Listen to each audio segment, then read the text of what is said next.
The making of a Prime Minister. मुश्किलों का अंबार है, वही तो मेरे हौसलों की मीनार है। हिंदुस्तान में दो प्रधान दो निशान नहीं चलेंगे। अगर इतनी ताकत ये पाकिस्तान के खिलाफ लगा दे तो आतंकवाद आसान हो गया। हम चुनौतियों से टकरा रहे हैं। सर्जिकल स्ट्राइक और एयर स्ट्राइक करके नए भारत के सामर्थ्य का संदेश भी दे दिया है। तुम उठो, तिरंगा लहरा दो। जननायक नरेंद्र मोदी के 20 वर्ष पुराने भाषणों पर आधारित एक बेहद लोकप्रिय कार्यक्रम। क्या कहते हैं नरेंद्र मोदी?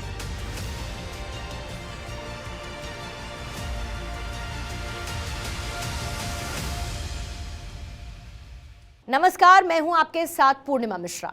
हमारे खास प्रोग्राम क्या कहते हैं नरेंद्र मोदी में आज आपको सुनवाएंगे प्रधानमंत्री मोदी का वो ऐतिहासिक भाषण जो उन्होंने 9 दिसंबर 2011 को कच्छ गुजरात में दिया। मोदी जी ने कहा कि टूरिज्म एक ऐसा क्षेत्र है जिसमें निरंतर बढ़ोतरी होती जा रही है और पूरे विश्व का अनुमान है कि आने वाले समय में टूरिज्म इंडस्ट्री एक बहुत बड़ा मार्केट कैप्चर करने वाली है। पूरे विश्व में एक ऐसा उद्योग है जिस पर मंदी का कोई प्रभाव नहीं हो रहा, रिसेशन का कोई इंपैक्ट जिस इंडस्ट्री पे नहीं हो रहा है वह इंडस्ट्री है टूरिज्म। कभी बारिश कम हो जाए तो किसान को नुकसान हो जाता है, कभी मंदी का माहौल हो तो व्यापारी को नुकसान हो जाता है। लेकिन टूरिज्म एक ऐसा क्षेत्र है कि जिसमें निरंतर बढ़ोतरी होती जा रही है। पूरे विश्व का अनुमान है कि आने वाले दिनों में टूरिज्म इंडस्ट्री बहुत बड़ा मार्केट कैप्चर करने वाली है। और अगर यह संभावना है तो माइक पर बातचीत बंद करो भाई, अनाउंसर नो माइक चालू है।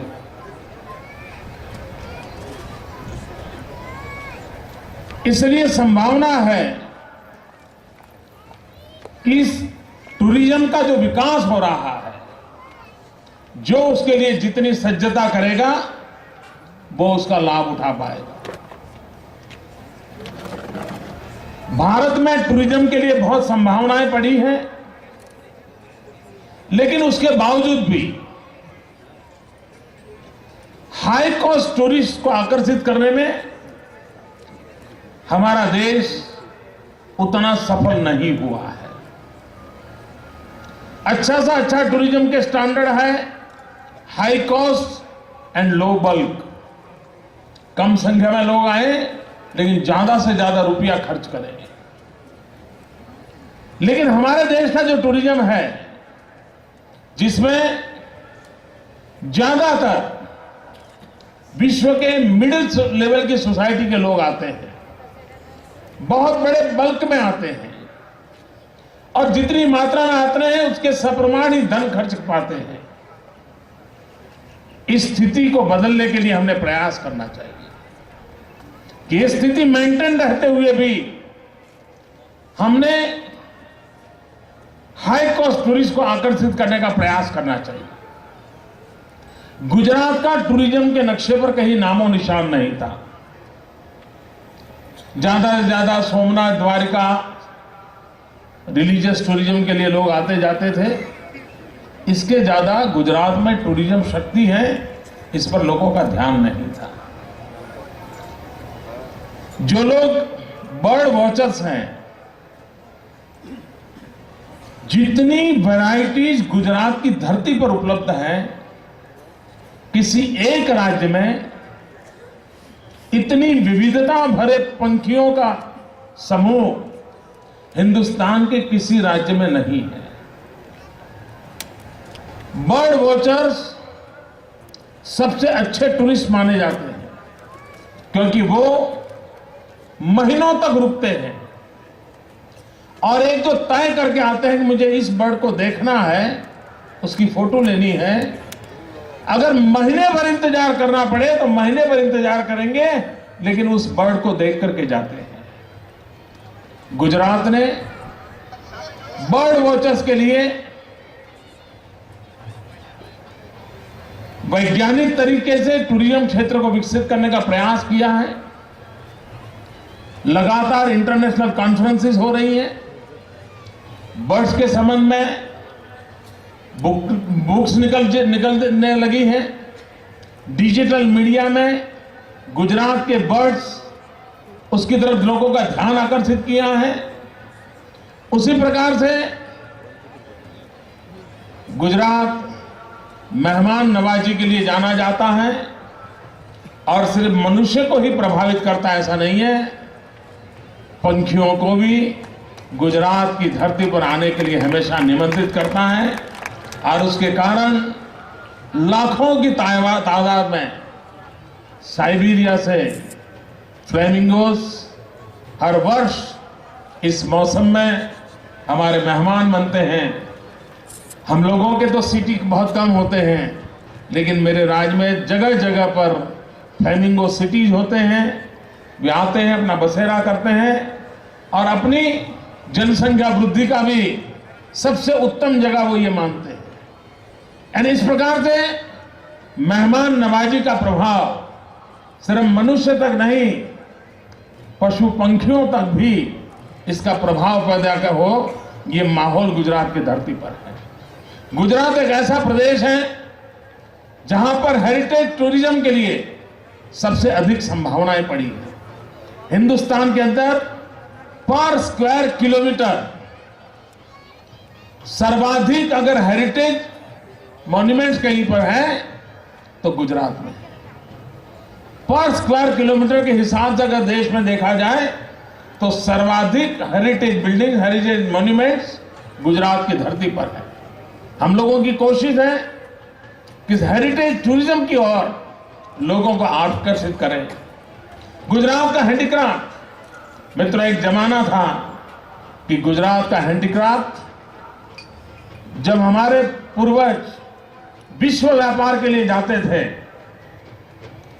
दुनिया के अनेक देशों में 400 साल से संबंध बनाए थे, उन सब जगह पर अपने साथ अपने हैंडीक्राफ्ट लेकर के जाते थे और दुनिया में उसका डंका बजता था। मित्रों, भारत के व्यापारिक जगत की कितनी ताकत थी। रशिया में एक स्टेट है अस्ट्राखान करके, उस अस्ट्राखान स्टेट के साथ गुजरात के संबंधों को हमने बनाया है। उस अस्ट्राखान स्टेट की विशेषता है कि वहां उनकी जो अच्छी से अच्छी दुकानें होती हैं, महंगी से महंगी जो दुकानें होती हैं, जहां पर लोग गारंटी से माल खरीदने जाते हैं, ज्यादातर उन दुकानों का नाम ओखा के साथ जुड़ा हुआ है। कहीं ओखा से शुरू होता है या बीच में कहीं ओखा शब्द आता है, क्योंकि हमारे ओखा से, द्वारिका ओखा पोर्ट से वहां सामान जाता था पहले, और अगर ओखा से कोई सामान आया है तो उसको उत्तम क्वालिटी का माना जाता है। जैसे अभी कभी मेड इन जापान आए तो तुम्हारा मन करता है यार अच्छी चीज होगी, उस जमाने में यह था। और उसका इंपैक्ट यह है कि आज भी अस्ट्राखान के अंदर ओखा से संबंधित नाम वाली चीजें बाजार में बिकती है। इसका तात्पर्य हुआ कि हम लोगों के द्वारा उत्पादित चीजों का मूल्य कितना ऊंचा है, उसको भी हम प्रसारित करना चाहते हैं। भाइयों बहनों, हमारा कच्छ का सफेद रण, ये रण कोई मोदी के आने के बाद नहीं आया है, रण तो पहले ही था, लेकिन देखने के लिए दृष्टि नहीं थी। ये सामर्थ्य दुनिया को दिखा सके, ये कभी किसी ने सोचा नहीं था। लेकिन आज गुजरात जिस प्रकार से विकास कर रहा है, हमने उस नई ऊंचाइयों को पार करने के लिए जितनी ताकत ताजमहल को चांदनी रात में देखने के लिए आकर्षित करती है, उतनी ही ताकत चांदनी रात में हमारे कच्छ के सफेद रण को देखने के लिए ईश्वर ने निर्मित की। और मैं सभी यात्रियों से प्रार्थना करना चाहता हूं, मैं लड़कपन से इस रण में आता हूं, मैंने उसके सौंदर्य को भली भांति जाना पहचाना है। इस रेगिस्तान में आने का मेरा शौक हुआ करता था अपने युवा काल में, और तब तो रास्ते भी नहीं थे। रेगिस्तान की उस मिट्टी के बीच से जाना पड़ता था, और कई बार ऐसा होता था हम रास्ते से भटक जाते थे। कितना ही घूमते रहे, आखिरकार उसी जगह पे लौट के आ जाते थे। जब तक कोई गाइड नहीं होता था हम वापस नहीं आ सकते थे रण में। उन दिनों में मैं रेगिस्तान के अंदर भटकता था, लेकिन मैंने एक अपने जीवन में अनुभव किया था, मैं आज आपसे शेयर करना चाहता हूं। आकाश के नीचे इस सफेद रण पर जब हम चलते हैं, समय अगर सूर्यास्त का हो या समय सूर्योदय का हो या चांदनी रात में आधी रात हो, और अगर आपके भीतर कुछ आध्यात्मिक आकांक्षाएं पड़ी हैं, अगर आप स्पिरिचुअलिटी में थोड़ा सा भी विश्वास करते हैं, थोड़ा सा भी उसकी तरफ आपका मन का झुकाव है, तो मैं आपसे आग्रह करूंगा कुछ पल मौन रह करके थोड़ा अपने परिवार से 5-10 कदम दूर जा करके इस परमात्मा के विशाल रूप का अनुभव कीजिए। आपको आध्यात्मिक चेतना की अनुभूति होगी, ये मैं आपको विश्वास दिलाता हूं।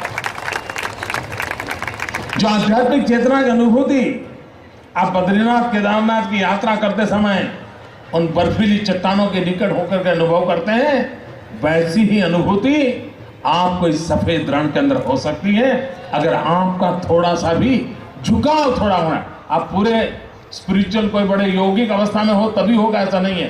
थोड़ा सा भी झुकाव रहा तो आपको बंद कर जाएगा, और आप उसको अनुभव कीजिए, मौन के साथ अनुभव कीजिए, और सूर्योदय भी वहां देखिए, सूर्यास्त भी वहां देखिए, और आधी रात चांदनी का भी मजा लूटिए। आपने कभी जीवन में ऐसा सौंदर्य नहीं देखा होगा जिसको पूरा अपनी आंखों में मन में भर करके अपने परिवार के पास जाकर के लौट कर ले जा सकते हो। ऐसी एक अनुभूति के लिए अवसर है। एक कच्छ कार्निवल एक प्रकार से कच्छ के जीवन को एक स्थान पर अनुभव करने का अवसर होता है। कच्छ एक ऐसा जिला है, एक प्रकार से वो लघु भारत है। कच्छ जिला एक जिला ऐसा है जहां हिंदुस्तान के सभी राज्य के लोग रहते हैं। बहुत कम लोगों को अंदाज होगा। हिंदुस्तान के लोगों को ऐसा ही लगता है कि शायद मुंबई ऐसा है कि जहां पर कॉस्मोपॉलिटन है और देश भर के लोग रहते हैं। मित्रों, कच्छ एक ऐसा जिला है और इतना डेवलप हुआ है भूकंप के बाद कि हिंदुस्तान का कोई जिला ऐसा नहीं होगा जिस जिले के लोग कच्छ की धरती पर न रहते हो, इस धरती को अपना बनाकर न रहते हो। उनका भी, उनके माध्यम से भी आज कुछ हमें पूरे भारत का भी एक छोटा स्वरूप देखने का अवसर मिलेगा। The making of a Prime Minister. मुश्किलों का अंबार है, वही तो मेरे हौसलों की मीनार है।